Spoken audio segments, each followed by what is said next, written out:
72-তে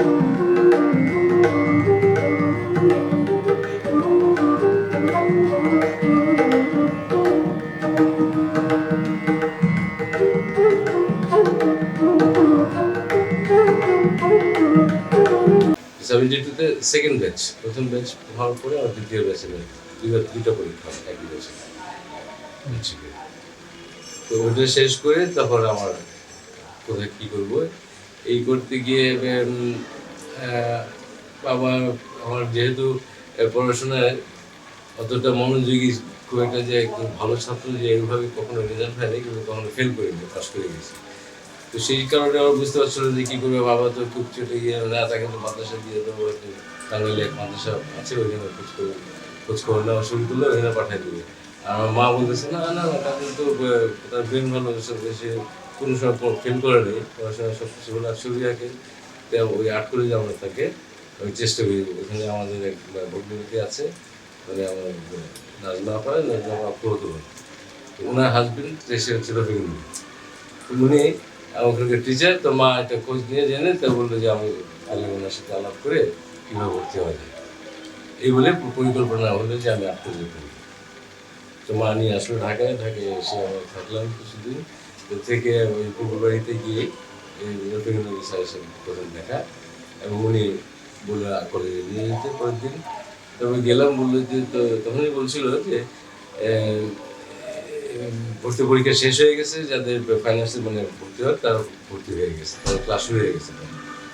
এখন তুমি যদি পড়তে চাও, সিরামিক্সে ভর্তি হলে আমি ভর্তি করে দিতে পারি, পরের বছর তুমি আবার ফাইন্যান্সে পরীক্ষা দিবে। তো সেই সূত্রে আমি সাথে সাথে রাজি হয়ে গেলাম, হ্যাঁ তাহলে আমি এখন থেকে ঢুকতে পারি। তো সেভাবে কলেজে যখন মাই নিয়ে গেলো হাত ধরে প্রথম, সেই হাত করে ঢুকেই এত ভালো লাগলো পরিবেশটা। সাথে সাথে প্রায় 30-32 জনের মতো ছিল, সকলেই যারা ফেল করছে ওইখানে ফাইন্যান্সে ভর্তি হওয়ার জন্য, ওরা সবাই সিরামিক্সে ভর্তি হয়। এর আগে সিরামিক্সে খুব কম ছাত্র ছিল, 3-4 জন 5 জন। তো সিরামিক্সে একটা আন্দোলনের পরিবেশ তৈরি হলো যে ওরা ডিপ্লোমা কোর্স শুরু হবে, এবং মির মোস্তফা আলী সে ডিপার্টমেন্টের হেড, এবং উনি চায় না যে সব ছাত্ররা চলে যাক। পরের বছরই অনেকে ইন্টারভিউ দিল, সেই ইন্টারভিউতে আমিও দিলাম, আমার সাথে রতন মজুমদার তো সেও দিল, কিন্তু আমি আর রতন মজুমদার চান্স পেলাম না, কিন্তু বাকিগুলো চান্স পেয়ে গেল, তারা ফাইন্যান্সে ঢুকে গেল পরের বছর। তা আমরা রয়ে গেলাম এর মধ্যে। কিন্তু আমাদের সিরামিক্সে বেশ একটা আন্দোলনমুখী ছাত্রীদেরকে বোঝাচ্ছি, তোমরা আন্দোলন না করলে এখানে কখনো ইয়ে হবে না, আমাদের সিরামিক্সে তোমার ভ্যালু নেই, সার্টিফিকেট কোর্স এটা কোনো ভ্যালু নেই, এটাকে মূল্যায়ন করতে হবে, এটাকে আরও আপগ্রেড করতে হবে। এই তো সেই আন্দোলনের সাথে আমি ততটা জড়িত না থাকলেও মোটামুটি সাই দিয়ে গেছি, কারণ এটা আসলে জরুরি একটা ইয়ে ছিল, প্রয়োজনীয় ছিল। কিন্তু কখনোই পরের বছর যখন আমার ফাইন্যান্সে পরীক্ষা দিতেন, তখন আবার আমাদেরকে আর দিন। তো ওই বোর্ডে আবার মীর মোস্তফা আলী একজন সদস্য, পরীক্ষা বোর্ডে, উনি আমাদেরকে সামাও হয়তো বাধা টাধা দিয়ে কেন দিতেন। তো যাই হোক, তো শেষ পর্যন্ত আর হতে পারলাম না। আমি পরে সিদ্ধান্ত নিলাম না, আমি শেষ করি। আর রতন যে ছিল আমার সাথে, সে ওর 20 বছর পার হয়ে যাওয়াতে সে আর কখনো ফাইন্যান্সে অ্যাপ্লাই করতে পারবে না, কারণ 20 বছর একটা সীমিত ইয়ে ছিল, বয়স সীমা ছিল। তো সেখানে পরের বছর আমি আর পরীক্ষা দিতে পারিনি থার্ড টাইমে, এবং থার্ড ইয়ার আমি সিরামিক্স শেষ করলাম পরীক্ষা, 1 বছর গ্যাপ দিতে হইলো, তার পরের বছর আমার ফাইন্যান্সের পরীক্ষা। তখন বাধা থাকলেও হয়তো এই আমাকে সহযোগিতা যেভাবে পেয়েছে আমিনুল ইসলাম স্যার, তখন উনি এতদিন ধরে দেখছিল আমাকে, যে আমি তো তখন তরুণ নজরুল দীপা এদের সাথে ঘুরে তারপরে আসলো ওয়াকিলের গ্রুপে, জুজদের গ্রুপ, ওখানে এদের সাথে, এরপরে আবার আমি ভর্তি হলাম শিশুদের সাথে। সেটার আগে উনি এই আমার যে আগ্রহ এবং ইচ্ছা এটা হয়তো বুঝতে পেরেছে, তো আমাকে জিজ্ঞেস করে তুমি এত বছর পড়ার পর আবার কি করতে পারবো আরো 5 বছর, ধৈর্য আছে সেরকম? আমি বললাম হ্যাঁ স্যার, ধৈর্য আছে, আমি আপনাদের অপেক্ষায় আছি শুধু এই বিষয়ে পড়ার জন্য। তো স্যার বললো তাতে আমার হয়ে গেল। তো ভাগ্যক্রমে যে হোক, সেই তা নাহলে আর কখনো ভর্তি হতো। এটা কত সালে? এটা ছিল 77 সালে। তো 77-এ ব্যাচে আমি শিশির ভট্টাচার্য, আমি এদের সাথে, কৃষ্ণ চক্রবর্তী, এদের সাথে আমি ছাত্র। তো আমার তাদের থেকে 3-4 বছর 5 বছরের আমি অগ্রজ আগে থেকে। তো আমার যে বন্ধু বান্ধব যারা ছিল তাদের সাথে বন্ধুত্ব, যেমন তরুণরা, তো ওদের সাথে 2 তারিখ খুব সম্পর্ক, এবং তারপরের ব্যাচে জামানরা ছিল আমার ইয়ারমেট। তো এগুলো অনেকে বুঝতে পারতো না যে কী ব্যাপার, মানে উনি কাজীমুল্লাহ সবাই বলতেছে, আবার কেউ পরে আসতেছে জানলো যে আমি ছিলাম। সো আমার এই এই অনেক পরে আবার একটা নতুন ব্যাচের সাথে ভর্তি হওয়া একটা ভালো একটা অভিজ্ঞতা, সেটা যে আমি তো এখান থেকে আমার সিনিয়র যারা আমার বন্ধু, আমার হঠাৎ করে আমি নিচে নেমে গেলাম, নেমে গিয়ে এবং সমান হয়ে গেল। অর্থাৎ এই যে এল, যে অ্যালফাবেট, এল মানে লার্নিং। তো এটাই আমার কাছে তখন মনে হয়েছিল এটা আমার একটা লার্নিং, যে আমি উপর থেকে নিচে নেমে একটু সমান হয়ে গেলাম। একাডেমিক বলতে আমাদের যেটা আমি মানে প্রথম তো বুঝতে পারিনি, পরে আস্তে আস্তে যেমন একটা ইমপ্রেশনিজম স্কুল যেটা, ওই বইগুলো এবং ওই ওই ছবিগুলো আমরা বেশি দেখছি। ওখানে যে ড্রয়িং, স্কেচ এবং ওয়াটার কালার থেকে আমি যে পেন্টিং, ল্যান্ডস্কেপ, পোর্ট্রেট পেন্টিং, এগুলোর মধ্যে সবার একটা ইচ্ছা, এবং টিচাররাও হয়তো ওইভাবে আমাদেরকে প্রশিক্ষণ দিয়েছে, যার জন্য আমাদের স্কুলিংটা ইমপ্রেশনিজম স্কুলিং, এবং ইমপ্রেশনটা অনেকটা ফ্রেঞ্চ ইমপ্রেশন, ইংলিশ না, ফ্রেঞ্চ। হ্যাঁ, তো সেই জন্য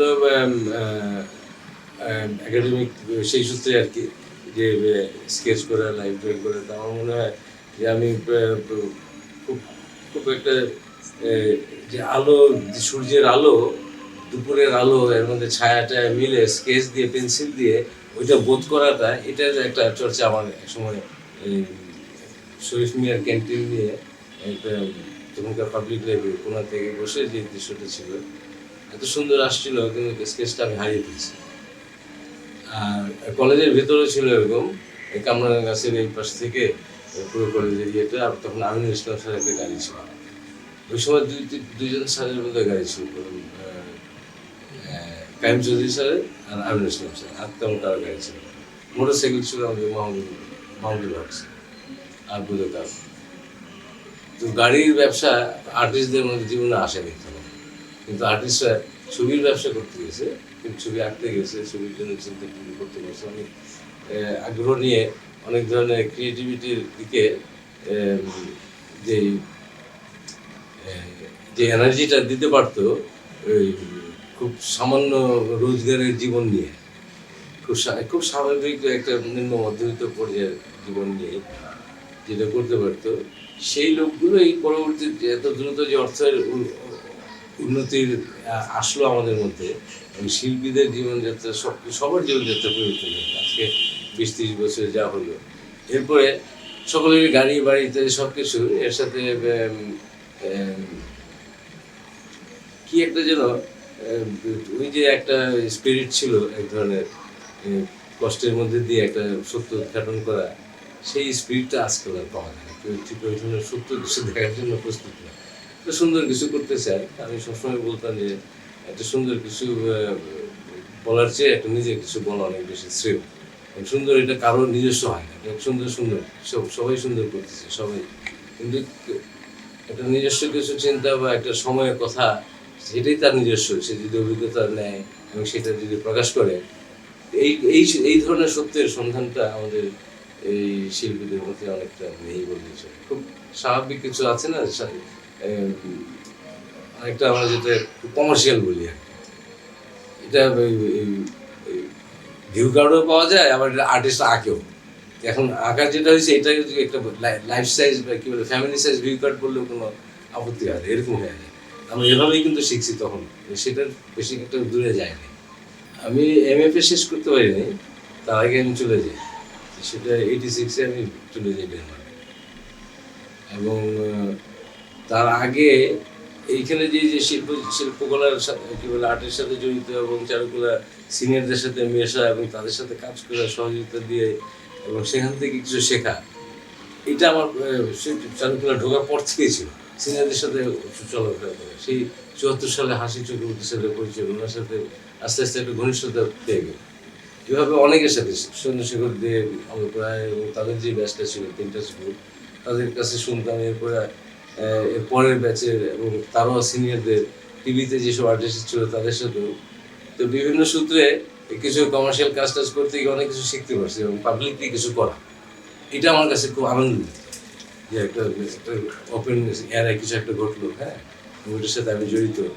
যেহেতু ছোটবেলায় যে কলোনির জীবনে একটা সামাজিকতার মধ্যে দিয়ে বড় হয়েছি, তো কলোনি লাইফে আমরা একত্রে একটা কমিউনিটি এবং একত্রে কিছু ডেভেলপ করে এই ধরনের টেন্ডেন্সি, এটা আমার এই চারুকলার জীবনে আস্তে আস্তে প্রবণতা কিন্তু বাড়তে থাকে। যখন আমি পেন্টিং করছি, তো আলপনা যেমন চারুকলা আসার পর থেকে আলপনাতে আমি জড়িত হয়ে গেলাম। প্রতি বছর 21-এর সময় আলপনা আঁকি। আপনাদের সময় কি শুরু এটার? না, এটা শুরু আরো আমাদের আগে, 74-এর আগে, স্বাধীনতার পর থেকেই বোধহয় এটা শুরু হয়ে গেছে, বা তারও 2 বছর আগে অল্প পরিসরে।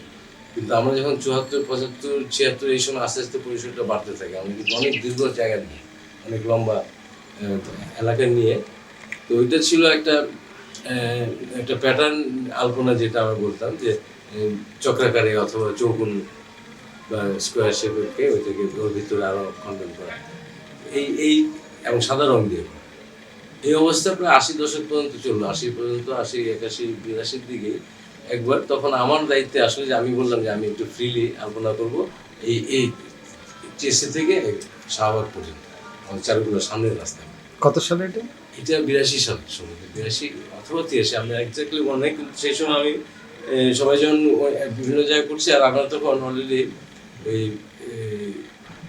80, 81 এদিকে তখন আমরা বিভিন্ন বিয়ে বাড়িতে বিভিন্ন ধরনের ডেকোরেশন কাজ করতাম, যেগুলো খুব ইনোভেটিভ, একদম নতুন ধরনের কাপড় টাপড় দিয়ে স্ট্রাকচারের মধ্যে দিয়ে, তারপরে